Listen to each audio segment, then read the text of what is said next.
Hi, my name's Lynda Reiss. I'm the director of Lancaster Park, and Lancaster Park is about a story about what would you do if you suspected the worst of somebody and then you discovered afterwards that you were wrong.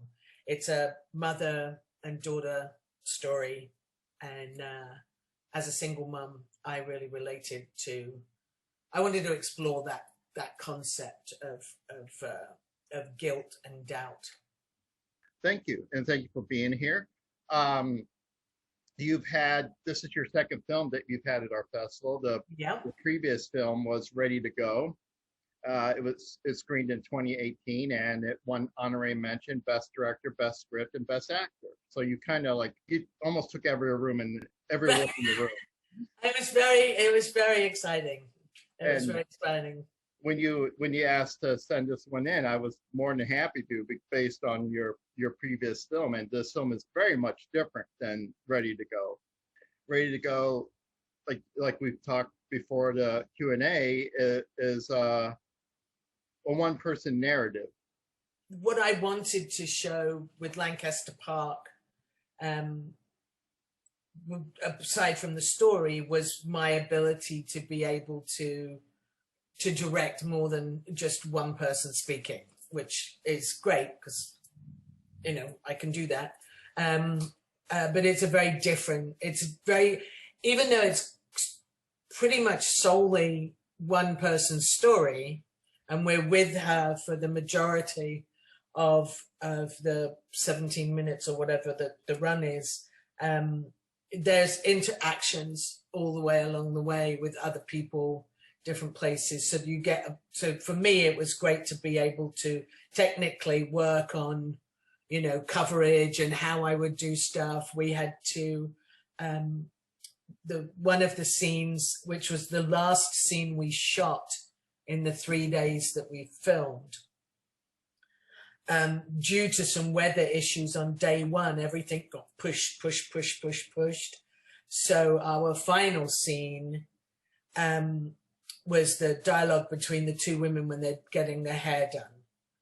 And I had to completely rethink how I was going to shoot it, because we literally had 45 minutes and in a trailer with, there was supposed to be day outside and it's night. So we had a hustle. But it was, again, it's all learning for me, because, I want to direct television, I want to direct features, those things. And I've been in film for years, so I know that, the best laid plans go out the window as soon as you walk on the set, because, it's just things happen and you have to be able to adapt quickly. So, but then at the end of the day, stuff like that happens, and then you look at it, and I really like the way that scene played out, the way that we ended up sort of partially doing it, in a one-er and coming around her and doing things. Yeah, sometimes those things you have to adapt to are the best parts of your film. Yeah. You mentioned that you've been in the film industry for a long time, and you're a newcomer to directing. Give us a brief background on what you did in an industry before you switched over to directing. I was a property master in film and television since the dark ages, way back in the Wayback Machine. Most recently, I did all seasons of True Detective and the first 2 seasons of Stranger Things. I got a big jump in my career early on because I was the property master on American Beauty, and when you are on a show that wins Best Picture, you sort of jump several hoops up. So that was what I did for a really long time, and it's great because you work with the actors, with the director, with costumes, with effects, with everybody. You have to help develop character and figure out who, help the actors by giving them all the things that are not in the script. 90% of what I used to do wasn't in the script.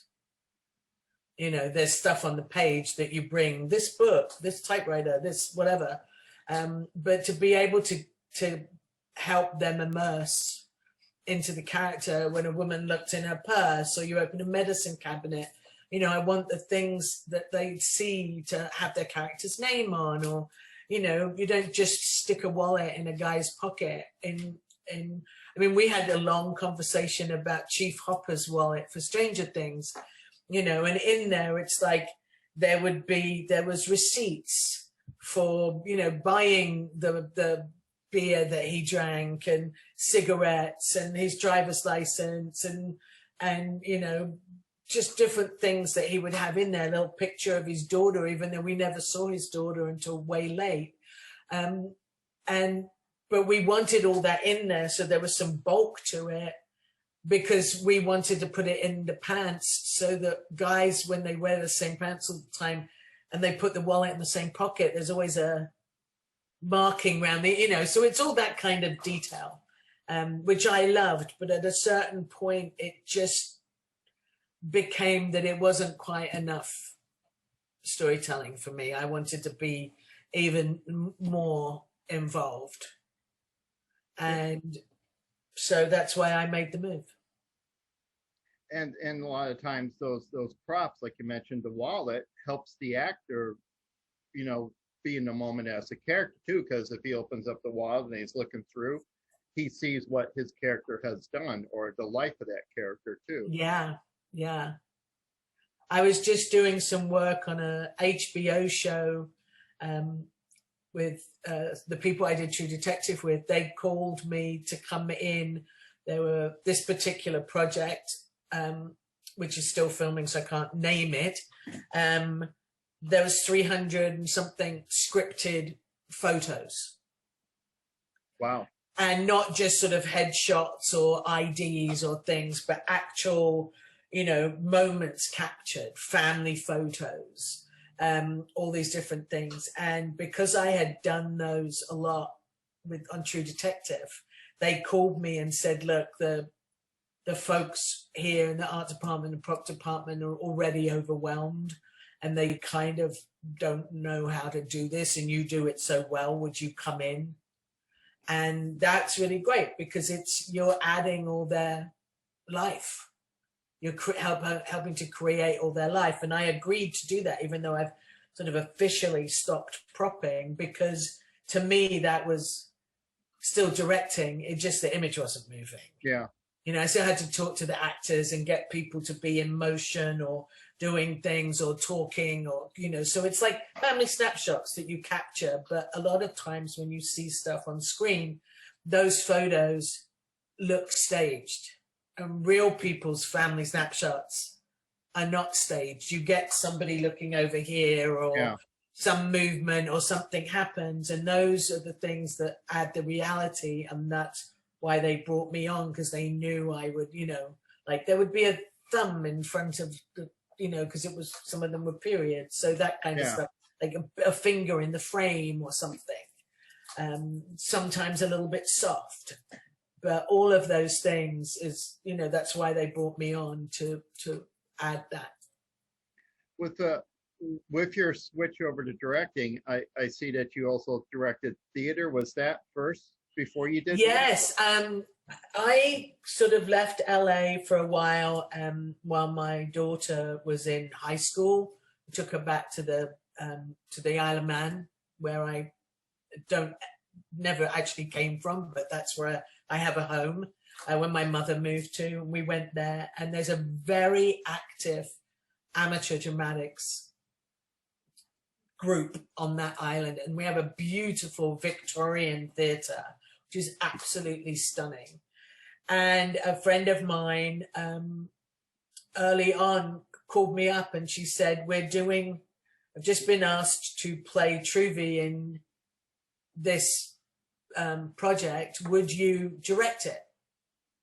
And I was like, sure, you know, and I had so much fun. So that was the first taste. And I really, I realized I had an ability had a shorthand that seemed to just come organically to me about how to get actors to do what I needed them to do if they weren't already doing it, you know, and probably needed that a little bit more maybe in theatre, you know, in amateur dramatics than I would, you know, with somebody like Kevin. When I did Kevin Doyle on Ready to Go, I'm gonna, you know, if I do TV, there's, you know, these are actors, but you still have to be able to sometimes step in and you know, sort of massage the performance that you want out of people. Yeah. Without it feeling like that's happening. So that directing theater that got you more interested in doing film, or did you always want to do film? I had always, I mean, I realized that, you know, my love of making movies and telling stories has always been there. And when my daughter finished school, she was born here, so she came back. We both sort of moved back to LA, and I go back and forth. And I started back with True Detective and Stranger Things the last 5 or 6 years. And I realized how much I loved it. But as I said, it sort of got to the point where I was like, it's not, I would find myself standing at camera watching somebody try to get a performance from somebody. And I would be like, now whether or not it would have worked, but I kind of would just automatically feel like, if they just said this, you know, they're talking around it, you know, but it's like, maybe if they, you know, I didn't, but I sort of, and it kept happening again and again and again and again. And then I would do these photo shoots and all these different things. And I've got the actors, I'm working with Mahershala Ali and Carmen and Jogo and doing their family photos for season 3. And I'm talking to them about having some, I'm finding that this quick 1 or 2 word shorthand that seems to come naturally to me was really great. Was like, it got to the heart of things really quickly for them. So I was able to get them to be doing what I needed them to do. You know, not that one needs to ever tell Mahershala how to do anything, because he's awesome, or Carmen for that matter. But, you know, just sort of, it helped. And that's what I realized. I need to not be propping anymore, because I don't want to lose my love of filmmaking and storytelling by being frustrated all the time, that I want to be more involved in the creative process. And so I was back on the Isle of Man telling a friend of mine who runs a small festival there about it. And he was like, well, you should just, you know, why don't you just make a short? And I was like, you know, I've been thinking about it. Yeah, I'm going to. That's how I did Ready to Go. And I thought, you know what, I'll give it a go and see. And we raised funds. I got grants and money, so I had some money to spend. We really got lucky out with Kevin. And I found that I've never been more at home anywhere than I was behind that monitor, ever. I just felt so right to be there. And I'm like, that's it. I'm not going back. I am in a position where my daughter's grown and working and supports herself. I own my own home. I don't have a huge monthly nut to pay.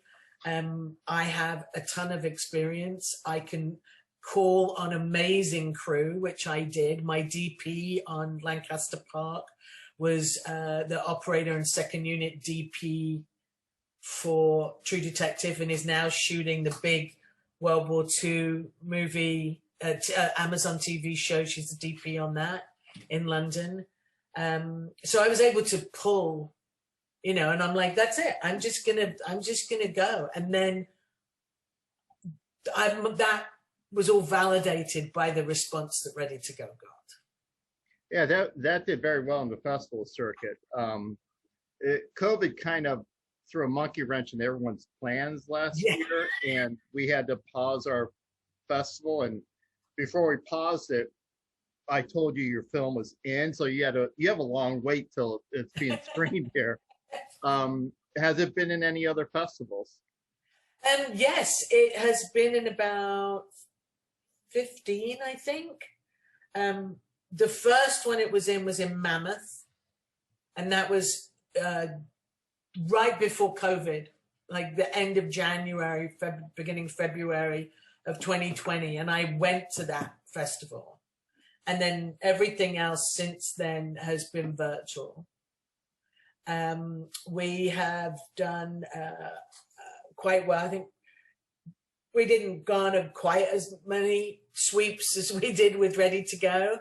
But what's great is I'm getting quite a few director awards as well as best short awards. So that for me is, you know, people can see that I can do the work. And so yeah, it's been good. It's been good. It's been nice to sort of feel like I'm, you know, like I feel like I'm family with you guys, you know, festival family with you guys. And there's 2 or 3 other festivals that I feel the same way about. We won best short at Mystic, and Ready to Go was, and so it's like all these different places where we were before, we've come back to because of having great experiences the first time round, and connecting and meeting people. It's really, I do miss some of the physical meeting and conversations, because I'm working on developing some projects now, a couple of features and a television show, and they're all with the mom and the daughter in Lancaster Park. Sarah Arrington was the lead actress in a feature that won best film in Albuquerque when we won best short, and I met the writer producer of that. We connected. She introduced me to Sarah when I had an actress who had dropped out to play Rita. The young girl, Dana Coop, she's a prolific young filmmaker, and I met her at a festival, and I loved her film, and I had Lancaster Park in my back pocket at the time. It was a script I was working on with John Crane, and I said to her, I have this project. I want to, you know, when it's ready, I want to call you. Mm-hmm. And so those things that, you know, it does, I've realized that it's, you know, it becomes a very interwoven community, the short film community and the festival community. And I like the short film festivals almost more than I do the ones that have the features, because we tend to be the redheaded stepchild group off to the side, you know. It is a close-knit community. Like, I know people who run other festivals, and it's we almost see the same films too at the time as well. Yeah, no, I mean, I Lancaster Park was in, gosh, I can't remember what it was now. It was one of the festivals came to me because of being referred by a programmer from another festival. That happened several times with Ready to Go, where the festival approached me and they're like, look, we're only taking waivers, but we heard that your film was great and we really want to put it in. And so I think that's great. And I just like getting to know all the other people. I had, with Ready to Go, I had a festival coordinator who worked with me. She has a company called the Film Festival Doctor, and she was great. And I understand it now, because at the time I was like, oh, I want to send it here and I want to send it there, and let's send it to Edinburgh, and let's, you know, and she was like, I know what people like, mm-hmm. you know, and there were festivals that I talked about that she was like, we can send it, but I know those programmers. They might think it's a good film, but they're never going to put it in their festival because it's not the kind of thing that they go for. Yeah. And so that was kind of helpful. And it was our connection through Tim with Ready to Go, who had worked with me on Stranger Things when as part of your group last time. It's a lovely community. I love it. Well, thank you so much for doing this Q&A. And I hope everybody enjoys it. And I hope they have a good festival.